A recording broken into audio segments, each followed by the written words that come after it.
नमस्कार सर्वांना.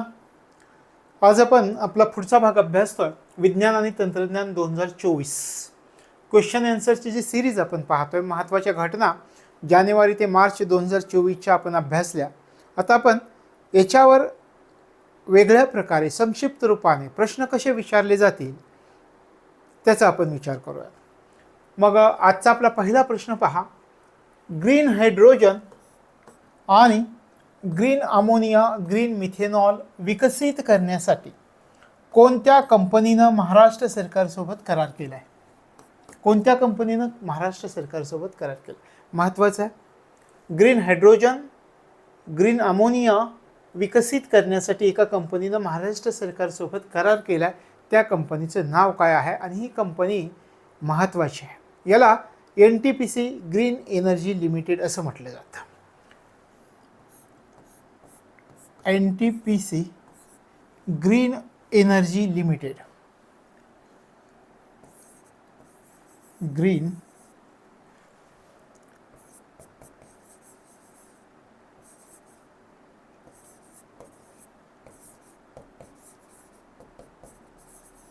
NTPC. आता याचं संक्षिप्त रूप जर तुम्ही पाहिलं तर तुम्हाला NGEL ही संक्षिप्त रूप आहे. महत्त्वाची कंपनी. लक्षात आलं? कशासाठी करार केला आणि याच्यात महत्त्वाचं काय? महाराष्ट्र सरकारने करार केला आहे. म्हणजे महाराष्ट्र सरकार बाबत जर प्रश्न विचारला तर आपल्यासाठी महत्त्वाचा आहे. महाराष्ट्र सरकारने करार केला या कंपनीबाबत. या कंपनीला NTPC. आता NTPCचा विचार केला तर ही 1975ला स्थापन झालेली संस्था आहे. पण NTPC green energy limited NGEL याचा जर आपण विचार केला तर ही 2022ला स्थापन झाली. पहा 2022 आणि अगदी तारीख पण आपल्याला सांगता येते. 7 एप्रिल 2022ला ही स्थापन झालेली संस्था आणि या कंपनीसोबत करार केला आहे.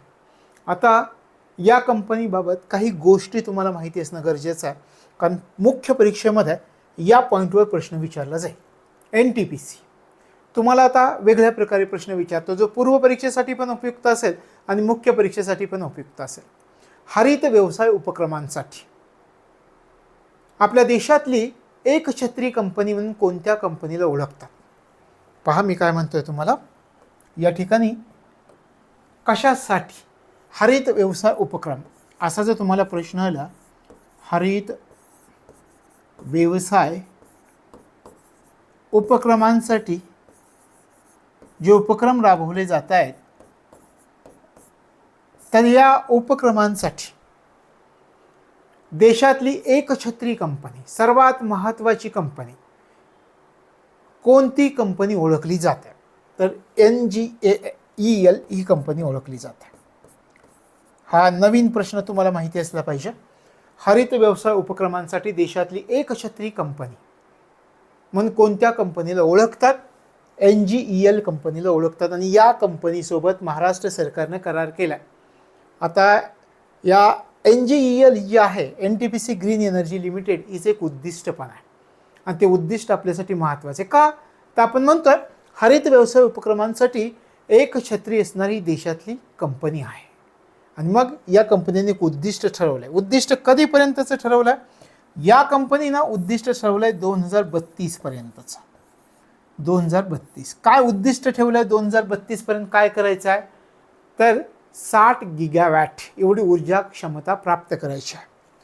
60 गिगावॅट एवढी ऊर्जा क्षमता. म्हणजे तुम्हाला जर विचारलं NTPC green energy limited 60 gigawatt ऊर्जा क्षमता प्राप्त करण्याचे ध्येय केव्हापर्यंत ठेवण्यात आलेलं आहे? 2032 पर्यंत ठेवण्यात आलेलं आहे. आता याच्यावरून तुम्हाला किती गोष्टी कळाल्या पहा. Green hydrogen, green ammonia, green methanol विकसित करण्यासाठी महाराष्ट्र सरकारने करार केला आहे. NTPC ग्रीन एनर्जी लिमिटेडशी करार केला. याला NGEL या संक्षिप्त नावानं ओळखलं जातं. ही कंपनी काय आहे? तर आपल्या देशामधील हरित व्यवसाय जे उपक्रम आहेत त्या उपक्रमांसाठी असणारी एकछत्री कंपनी. मग सगळे उपक्रम या कंपनीच्या अंतर्गत येतील म्हणून या कंपनीला ओळखलं जातं. या कंपनीचं एक उद्दिष्ट आहे की 2032 पर्यंत किती गिगावॅट क्षमता प्राप्त करायची आहे? तर 60 गिगावॅट क्षमता प्राप्त करायची आहे. तर अशा प्रकारे आणि या कंपनीची एक साधारण माहिती मी तुम्हाला सांगितली की 7 एप्रिल 2022ला या कंपनीची स्थापना झाली. एन टी पी सीचा जर विचार केला स्पेशली तर 1975ला या एन टी पी सीची स्थापना झालेली तुम्हाला दिसते. तर अशा प्रकारे हा प्रश्न आहे. हा प्रश्न तुमच्या लक्षात राहील असं अपेक्षित आहे. आणि आपण पुढे जाऊयात. आणखी एक गोष्ट आपल्याला याच्यामध्ये सांगता येईल, याचं उद्दिष्ट काय आहे. हे महाराष्ट्र सरकारसोबत करार केलाय, या कराराचं उद्दिष्ट आपलं काय आहे हे झालं आपलं. पण महाराष्ट्र सरकारबरोबर जो करार केलाय या कंपनीनं, तर या कराराचं उद्दिष्ट एक ठेवलंय. याच्यामध्ये असं ठरवलंय की 1 दशलक्ष टन एवढी वार्षिक क्षमता आपल्याला विकसित करायची आहे. 1 दशलक्ष वार्षिक टन क्षमता, वार्षिक टन एवढी क्षमता प्राप्त करायची ह्या महाराष्ट्र सरकारनं ठरवलंय आणि या कंपनीसोबत करार केलाय. लक्षात आलं. पुढच्या प्रश्नावरती जाऊयात.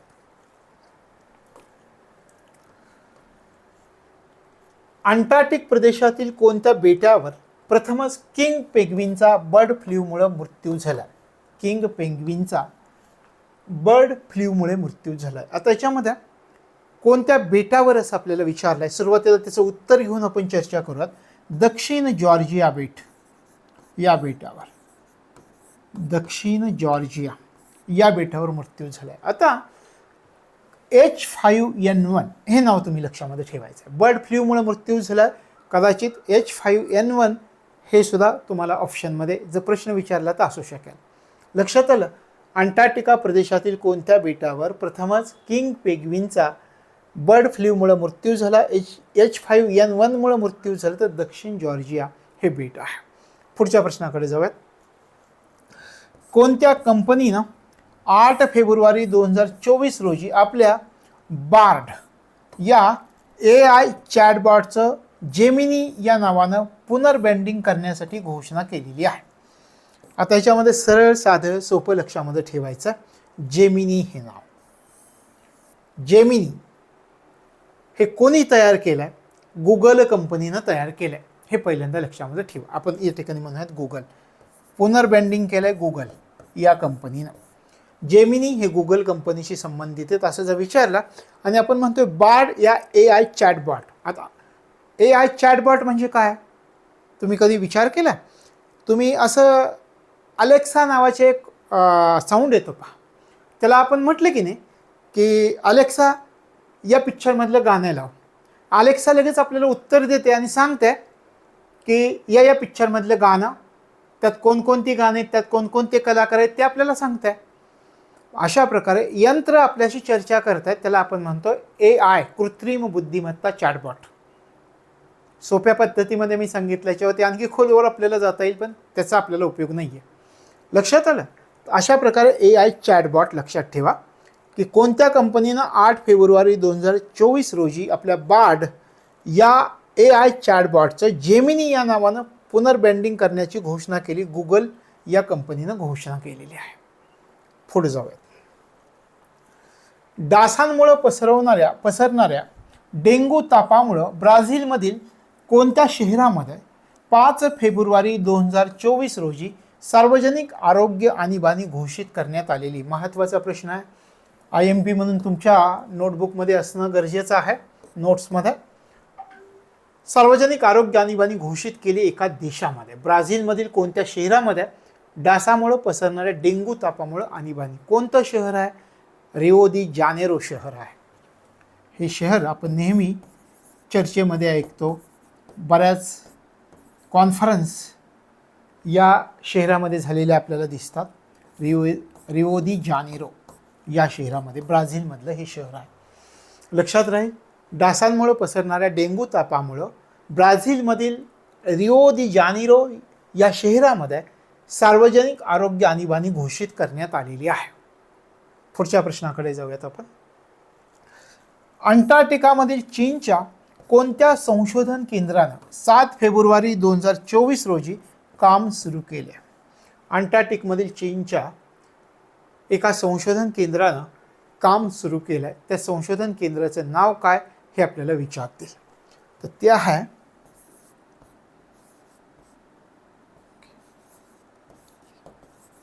किंवा आपल्याला मराठीमध्ये असंही म्हणता येईल किनलिंग. किनलिंग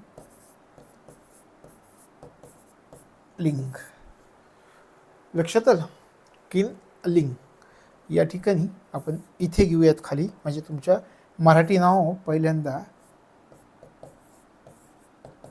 लक्षात येईल. किनलिंग अंटार्क्टिकामध्ये चीनच्या किनलिंग संशोधन केंद्रानं काम सुरू केलेलं आहे 7 फेब्रुवारी 2024 रोजी. पुढे जाऊयात. गुगलच्या डीप माइंड टीमनं प्रश्न लक्षात घ्या, गेमिंग उद्योग आणि सर्जनशील प्रयत्नांमध्ये परिवर्तन घडवून आणण्यासाठी कोणता AI प्लॅटफॉर्म सुरू केला आहे? AI प्लॅटफॉर्म सुरू केला आहे गुगलच्या डीप माइंड टीमनं. कशासाठी केलं आहे? गेमिंग उद्योगाशी संबंधित असणारा AI प्लॅटफॉर्म आहे तो. त्याचं नाव काय? तर जिनी असं त्याचं नाव आहे. जिनी असं याचं नाव आहे, जिनी. आणि इंग्लिशमध्ये जर आपण विचार केला, जिनी असं त्याचं नाव आहे. आता याच्यावरून विचार करा, थोडंसं तुम्हाला माहिती सांगतो म्हणजे हे लक्षामध्ये राहील. गेमिंग उद्योग प्रयत्नांमध्ये परिवर्तन घडवून आणायचा एक AI प्लॅटफॉर्म सुरू केला आहे, त्याचं नाव आहे जिनी. जिनी काय करणार आहे? समजा तुम्ही एखादी स्क्रिप्ट तयार केली, स्क्रिप्ट तयार करून दिली, तर त्याच्या आधारे गेम तयार करणार आहे हा प्लॅटफॉर्म. किंवा तुम्ही तुमच्याजवळचे काही पिक्चर्स उपलब्ध करून दिले, तर त्या पिक्चरच्या आधारे सुद्धा एक गेम तयार करून देणार आहे हा प्लॅटफॉर्म. म्हणजे एखादी गेमची कथा तुम्हाला माहिती आहे, ती त्याची स्क्रिप्ट तुम्ही ह्या जर प्लॅटफॉर्मला उपलब्ध करून दिली, त्याच्या आधारावर गेम तयार करून तुम्हाला खेळण्यासाठी मिळेल. अशा प्रकारे हे तंत्रज्ञान आहे. म्हणून या ठिकाणी उल्लेख केला की गेमिंग उद्योग प्रयत्नांमध्ये परिवर्तन घडवून आणायचं आहे. मग तुमची आयडिया वापरून सुद्धा तुम्ही गेम तयार करू शकाल. अशा प्रकारचा हा AI प्लॅटफॉर्म कोणता आहे? तर त्याचं नाव आहे जिनी. हे लक्षात ठेवायचं आहे. पुढे जाऊयात. कोणत्या कंपनीनं 23 फेब्रुवारी 2024 रोजी कोणत्या ठिकाणी पहा, कानपूर देहात उत्तर प्रदेश या ठिकाणी 50 मेगावॅटच्या गुजराई सौर ऊर्जा केंद्राचं यशस्वी व्यावसायिक कार्य सुरू केलं आहे. आता याच्यामध्ये आपल्याला विचार करताना 2-3 प्रश्न कसे येतील याचा पण विचार करावा लागतो. सुरुवातीला कोणी सुरू केलं याचा आपण विचार करूयात. त्याला SJVN लिमिटेड असं म्हटलं जातं. सतलज जलविद्युत निगम लिमिटेड. म्हणजे या ठिकाणी आपल्याला म्हणता येईल सतलज जलविद्युत निगम लिमिटेड. सतलज जलविद्युत निगम लिमिटेड असं याला म्हटलं जातं. आता याच्यामध्ये कशावरती लक्ष ठेवायचं आहे पहा. कानपूर देहात उत्तर प्रदेश येथे काय झालं आहे, 50 मेगावॅटच्या एका सौर ऊर्जा केंद्राचं व्यावसायिक कार्य सुरू झालं आहे. त्या सौर ऊर्जा केंद्राचं नाव काय हे पण आपल्याला लक्षात ठेवायचं आहे. त्या सौर ऊर्जा केंद्राचं नाव आहे गुजराई सौर ऊर्जा केंद्र. गुजराई सौर ऊर्जा केंद्राची क्षमता किती आहे? इथे सांगितले आपल्याला 50 मेगावॅट. 50 MW.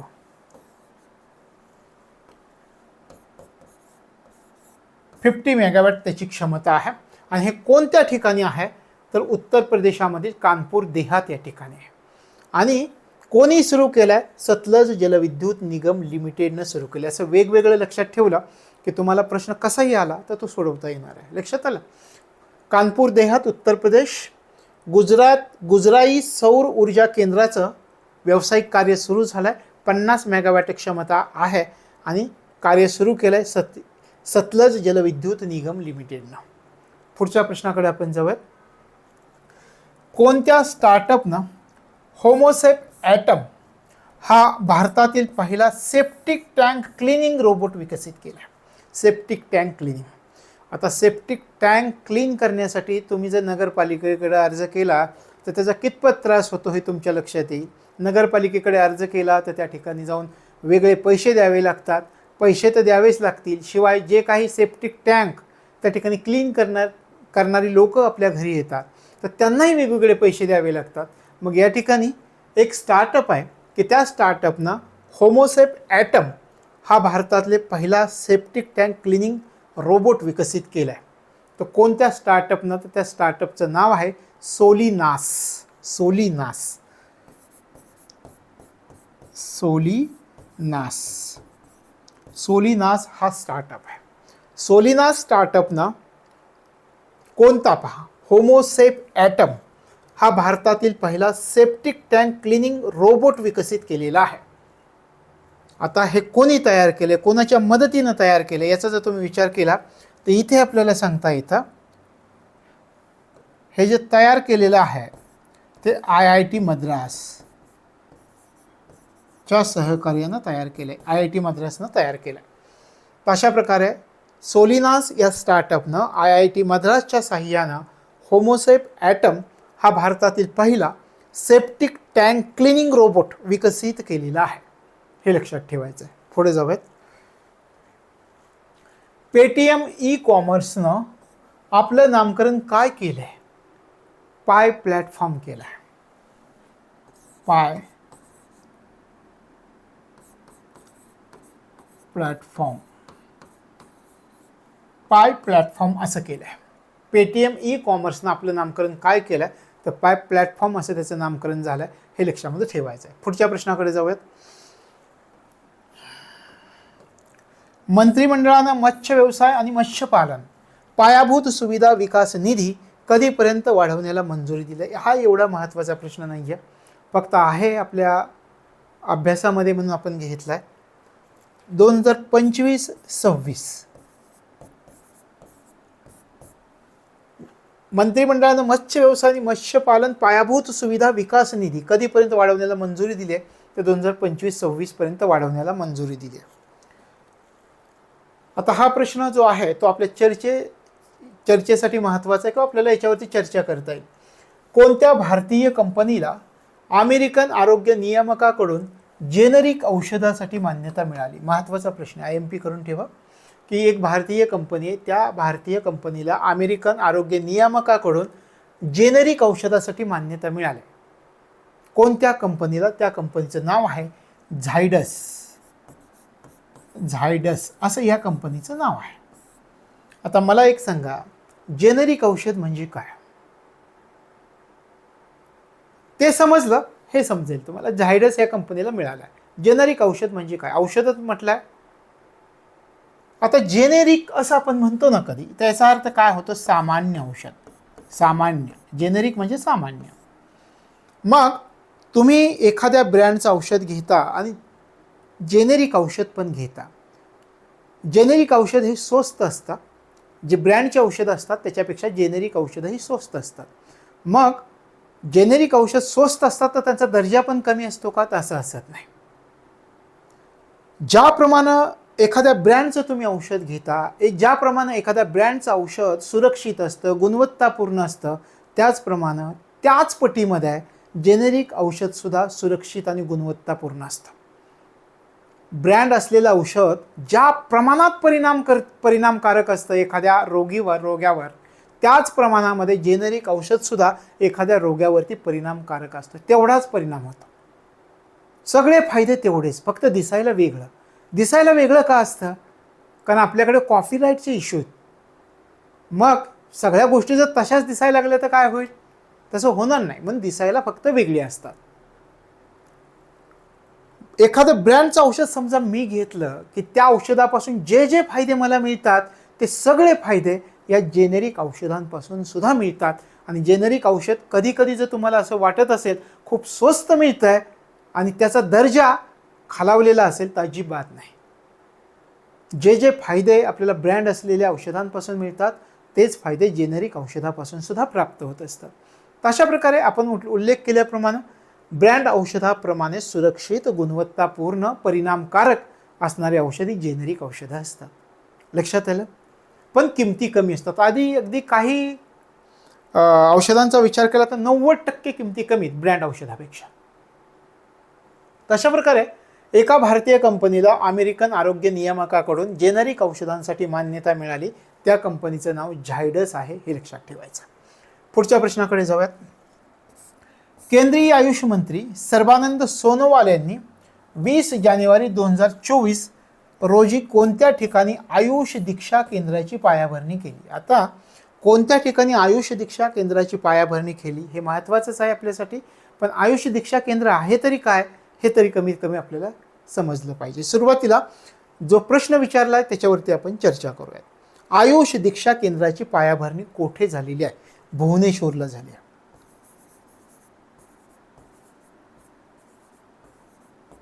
भुवनेश्वर. आयुष दीक्षा केंद्राची पायाभरणी कुठे झाली? भुवनेश्वरला. आता मला सांगा, आयुष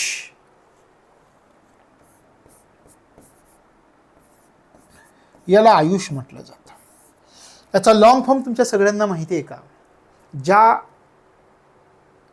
वाक्याचा आपण अभ्यास करतोय त्या वाक्याचा पूर्ण अर्थ आपल्याला माहीत असेल तर मग पूर्व परीक्षेमध्ये, मुख्य परीक्षेमध्ये ते आणखी सुलभता येते प्रश्न सोडवण्यामध्ये. आयुष काय सांगता येईल तुम्हाला?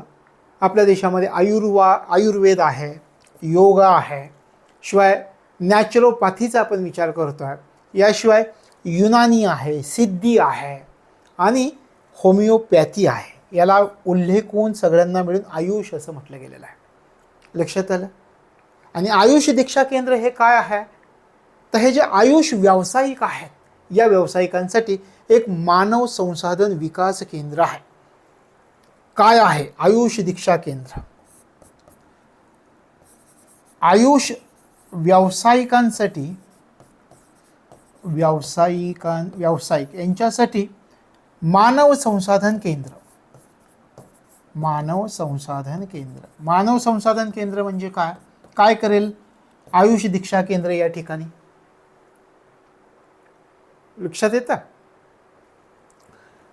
आता या ठिकाणी जे व्यावसायिक आहेत त्यांचं कौशल्य वाढवेल, म्हणजे त्या ठिकाणी मानव संसाधनाचा विकास करेल, त्या व्यावसायिकांचा विकास करेल, त्या व्यावसायिकांमध्ये कौशल्य वाढवेल आणि त्यांच्यामध्ये कौशल्य वाढवून काय करेल तर चांगल्या पद्धतीनं रुग्णसेवा देता याव्यात यासाठी यांना प्रशिक्षण देईल. हे आयुष दीक्षा केंद्र. लक्षात आलं?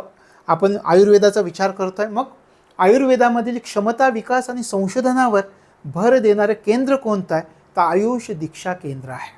सोप्या पद्धतीनं आयुर्वेदातील क्षमता विकास आणि संशोधनावर भर देणारं केंद्र, त्याविषयी प्रशिक्षण देणारं केंद्र, आयुष व्यावसायिकांचं कौशल्य वाढवणारं केंद्र आणि त्या आयुष व्यावसायिकांना चांगल्या रुग्णसेवा देता याव्यात यासाठी प्रशिक्षण देणारं केंद्र म्हणून या आयुष दीक्षा केंद्राची पायाभरणी भुवनेश्वर या ठिकाणी करण्यात आलेली आहे. लक्षात आलं की?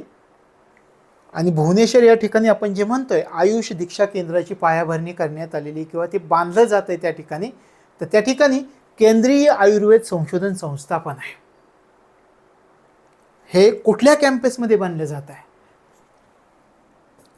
हे केंद्रीय आयुर्वेद संशोधन संस्था या संस्थेच्या भुवनेश्वरच्या कॅम्पसमध्ये हे बांधलं जातं, याची पायाभरणी केली जात आहे. लक्षात आलं? आयुषचा आपण विचार केला, सुरुवातीला आपण विचार केला की आयुष म्हणजे काय? आपल्या लक्षात आलं आयुर्वेद, योगा, नॅचरोपॅथी, युनानी, सिद्धी, होमिओपॅथी या सगळ्यांचा समावेश आयुष या शब्दामध्ये आपल्याला दिसतं. आणि आपण म्हटलं हे जे सगळे व्यावसायिक आहेत, आयुष व्यावसायिक वेगवेगळ्या क्षेत्रातले, आयुर्वेदामधले, योगामधले, नॅचरोपॅथीमधले, युनानीमधले, सिद्धीमधले, होमिओपॅथीमधले जे व्यावसायिक आहेत त्या व्यावसायिकांसाठी एक मानव संशोधन केंद्र उभारलं जाणार आहे या आयुष दीक्षा केंद्रामध्ये. आणि या केंद्रामार्फत काय केलं जाईल तर हे आयुष व्यावसायिक जे आहेत वेगवेगळे, तर त्यांचं कौशल्य वाढवण्यासाठी प्रयत्न केले जाईल आणि या आयुष व्यावसायिकांनी रुग्णांना चांगल्या सेवा देता याव्यात म्हणून या आयुष व्यावसायिकांना प्रशिक्षण देण्याचं काम आयुष दीक्षा केंद्र करणार आहे. शिवाय मी तुम्हाला सांगितलं की हे केंद्र आयुर्वेदामधील क्षमता आणि विकास यांच्या संशोधनावरती भर देणार आहे.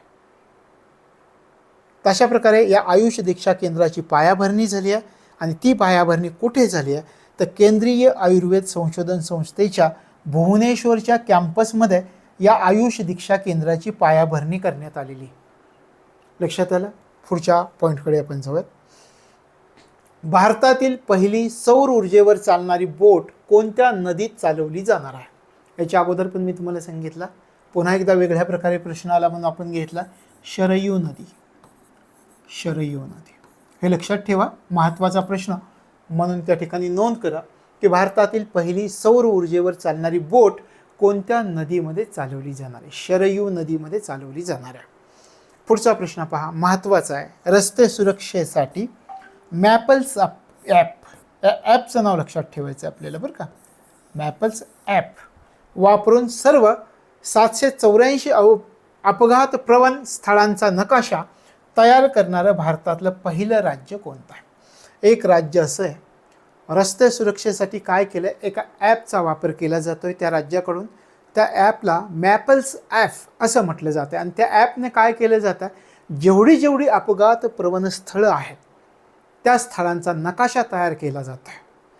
मग असं करणारं भारतातलं पहिलं राज्य कोणतं? तर असं करणारं भारतातलं पहिलं राज्य आहे पंजाब. असे करणारं भारतातलं पहिलं राज्य पंजाब. लक्षात आलं? रस्ते सुरक्षेसाठी करायचं, त्यांनी विचार केला की हे अपघात आहेत, त्या अपघात प्रवण स्थळांचा नकाशा आपण तयार करूयात, त्या ठिकाणी सुधारणा करूयात. मग त्यांनी एका ॲपचा वापर केला, त्याला मॅपल्स ॲप असं म्हटलं गेलं. मग ते पहिलं राज्य कोणतं आहे अशा प्रकारे? तर ते राज्य आहे पंजाब. पुढच्या प्रश्नाकडे जाऊयात. कोणत्या संस्थेमध्ये भारताच्या आण्विक सामर्थ्य वाढवण्याच्या दृष्टीनं महत्त्वाची वाटचाल करणाऱ्या 400 कोटी रुपयांच्या प्रात्यक्षिक जलद अणुभट्टी इंधन पुनर्प्रक्रिया प्रकल्पाचं उद्घाटन करण्यात आलं? हे वेगळ्या प्रकारे मी तुम्हाला अगोदर सांगितलेलं आहे.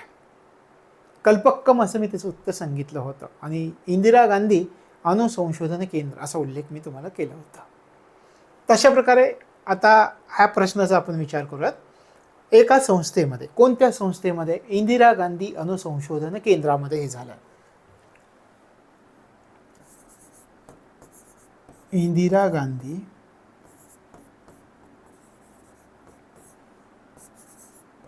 अणु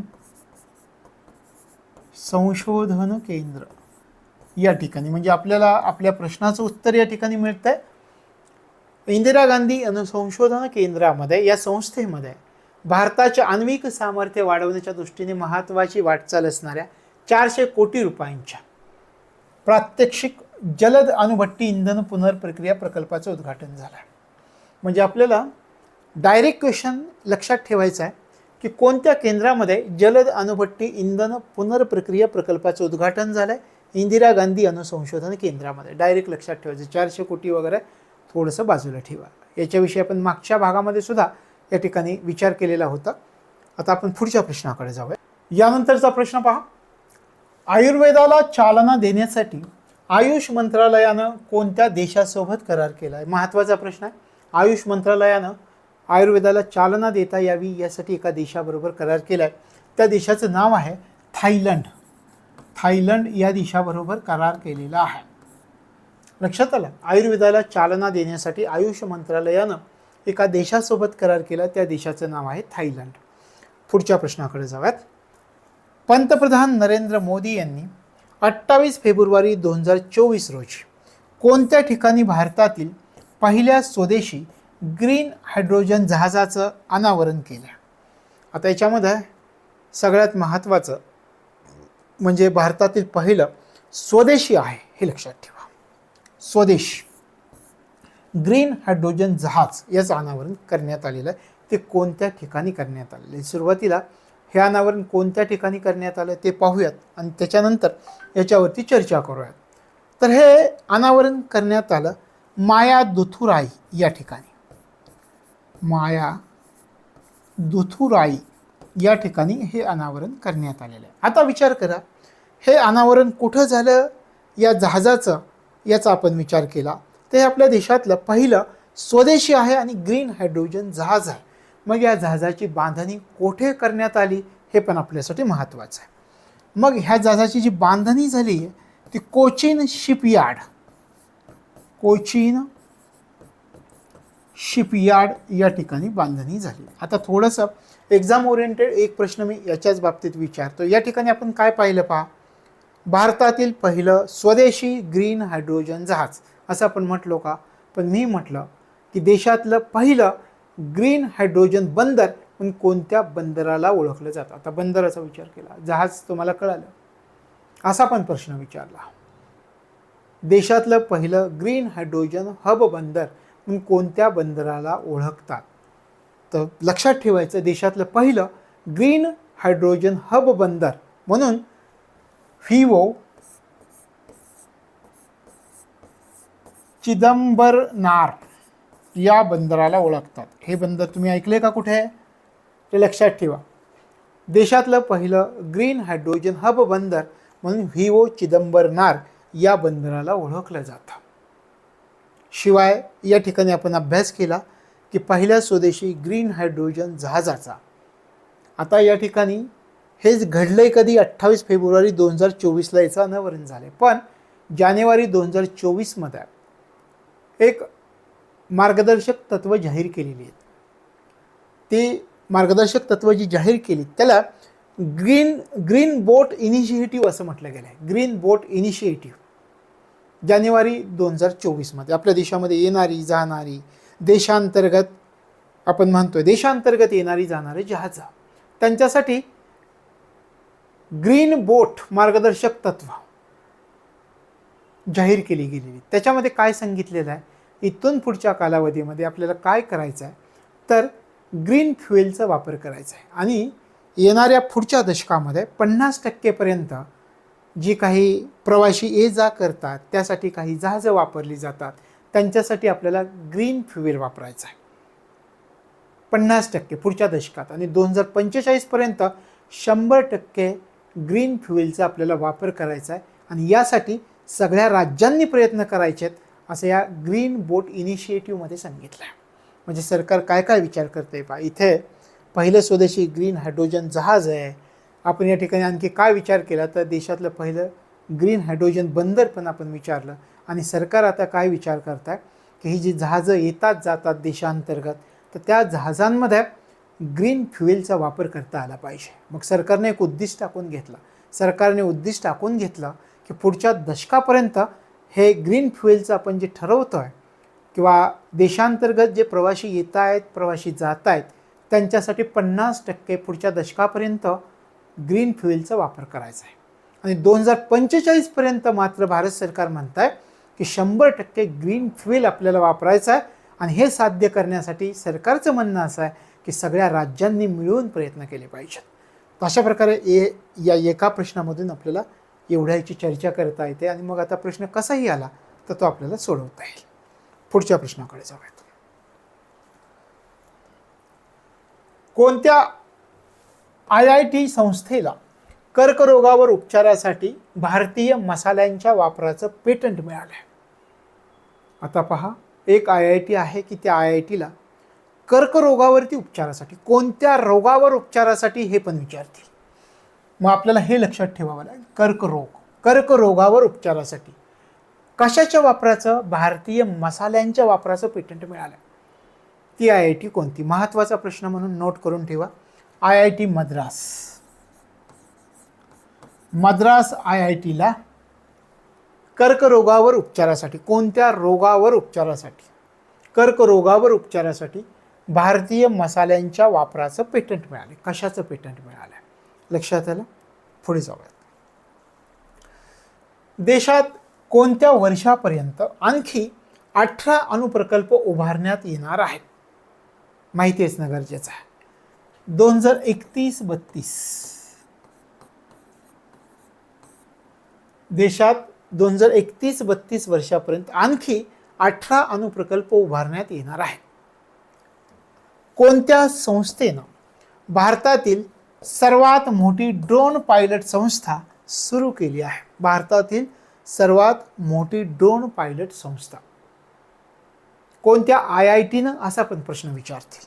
कोणत्या IITनं भारतातील सर्वात मोठी ड्रोन पायलट संस्था सुरू केलेली आहे? IIT गुवाहाटीनं सुरू केली आहे.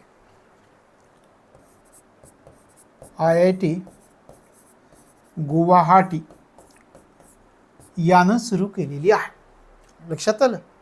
IIT गुवाहाटीनं भारतातील सर्वात मोठी ड्रोन पायलट संस्था सुरू केलेली आहे? पुढच्या प्रश्नाकडे जाऊयात.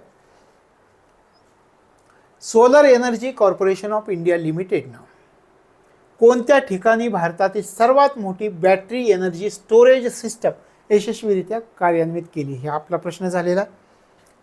याचं उत्तर तुमच्या लक्षात पण आलं असेल, राजनांदगाव या ठिकाणी. याच्यावर चर्चाही आपण केलेली होती. पुढच्या प्रश्नाकडे जाऊ. सरन्यायाधीश धनंजय चंद्रचूड यांनी कोणत्या ठिकाणी आयुष सर्वंकष आरोग्य केंद्राचं उद्घाटन केलं?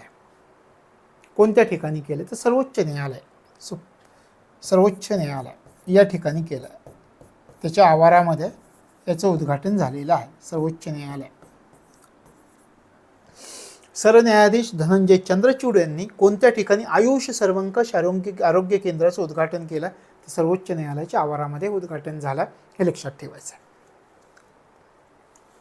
पुढचा प्रश्न पहा.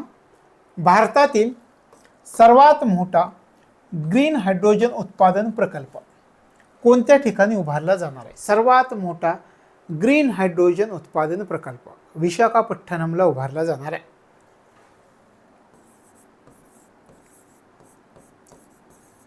विशाखापट्टणमला उभारला जाणार आहे. लक्षात आलं? भारतातला सर्वात मोठा ग्रीन हायड्रोजन उत्पादन प्रकल्प कोणत्या ठिकाणी? तर विशाखापट्टणमला उभारला जाणार आहे. पुढच्या प्रश्नाकडे जाऊयात. भारत GPT समूहाद्वारे प्रस्तावित असलेल्या चॅट GPT शैलीच्या AI मॉडेलला कोणाचं नाव देण्यात आलेलं आहे? महत्त्वाचा प्रश्न आहे पहा हा. भारत GPT समूहाद्वारे प्रस्तावित असलेल्या चॅट GPT शैलीच्या AI मॉडेलला कोणाचं नाव देण्यात आलेलं आहे? हनुमान असं नाव देण्यात आलं. हनुमानाचं, हनुमान याचं नाव देण्यात आलेलं आहे. त्याच्यानंतर पुढच्या प्रश्नाकडे आपण जाऊयात. पंतप्रधान नरेंद्र मोदींनी 20 फेब्रुवारी 2024 रोजी कोणत्या राज्यातील काकरापारा अणुऊर्जा केंद्रातील रिॲक्टर्स राष्ट्राला समर्पित केले? हा पण प्रश्न पाठीमागे आपण अभ्यासला आहे. लक्षात आलं? गुजरात राज्य हे आपल्याला माहिती आहे. गुजरात राज्य. वेगवेगळ्या प्रकारे प्रश्न विचारले जातात, तोच प्रश्न विचारला जातो.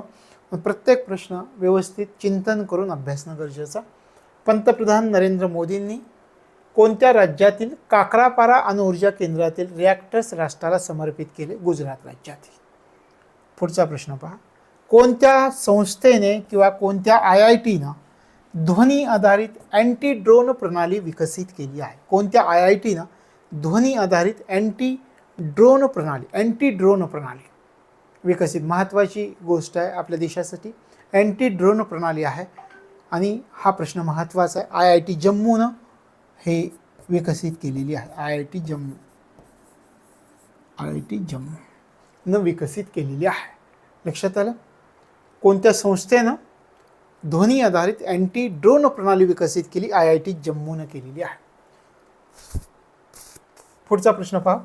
कोचीन इंटरनॅशनल एअरपोर्ट लिमिटेडनं ग्रीन हायड्रोजन प्रकल्पासाठी कोणाशी करार केलेला आहे? याचाही आपण पूर्वीच्या प्रश्नांमध्ये विचार केला होता. BPCL, Bharat petroleum corporation limited. कोणत्या संस्थेनं 13 फेब्रुवारी 2024 रोजी भारतात मिल्की वे टॅबलेटचं अनावरण केलेलं आहे? कोणत्या संस्थेने अनावरण केलं? तर त्या संस्थेचं नाव आहे एपिक फाउंडेशन. Epic foundation. स्वस्त असणारे हे टॅबलेट, टिकाऊ टॅबलेट, भारतामध्ये डिझाईन केलेले पहिले टॅबलेट मग यांना ओळखलं जातं. लक्षात आलं? याची वेगवेगळी वैशिष्ट्ये आहेत. कोणत्या संस्थेनं 13 फेब्रुवारी 2024 रोजी भारतात मिल्की वे टॅबलेटचं अनावरण केलं? Epic foundation. पूर्वी शासन जे टॅबलेट विद्यार्थ्यांना देत होतं ते 2 वर्षाला बऱ्याचदा बंद पडत होते मोठ्या प्रमाणामध्ये. मग एपिक फाउंडेशननं स्वस्त टॅबलेट तयार केला आणि तो दीर्घकाळ टिकतो असं त्या कंपनीचं म्हणणं आहे, त्या संस्थेचं म्हणणं आहे. अशा प्रकारे आजचे हे आपले सगळे प्रश्न आणि यानंतर पुढच्या भागामध्ये आपण भेटूयात. पुढच्या 2 भागांमध्ये जानेवारी ते मार्च हे जे काही सायन्स अँड टेक्नॉलॉजीचे करंट अफेअर्स आहेत ते सगळे संपतील. त्याच्यानंतर या करंट अफेअर्सवर ज्यांना टेस्ट द्यायच्या तर त्यांना सायन्स अँड टेक्नॉलॉजीच्या टॉपिकवर टेस्ट देता येतील 80 ते 100 प्रश्नांच्या. आणि मग त्याच्यातून तुम्ही आत्तापर्यंत जानेवारी ते मार्चचा जो अभ्यास केलेला आहे तो सगळा अभ्यास तुमचा त्या ठिकाणी कंप्लीट होईल आणि तुमच्या लक्षात येईल की कितपत उत्तरं तुम्हाला येत आहेत. जी येत नाही तिथे तुम्हाला विचार करता येईल आणि परिपूर्णता आणता येईल. तर या ठिकाणी आपण थांबतो. भेटूयात पुढच्या भागामध्ये. तोपर्यंत तुम्हाला तुमच्या अभ्यासासाठी मनापासून शुभेच्छा.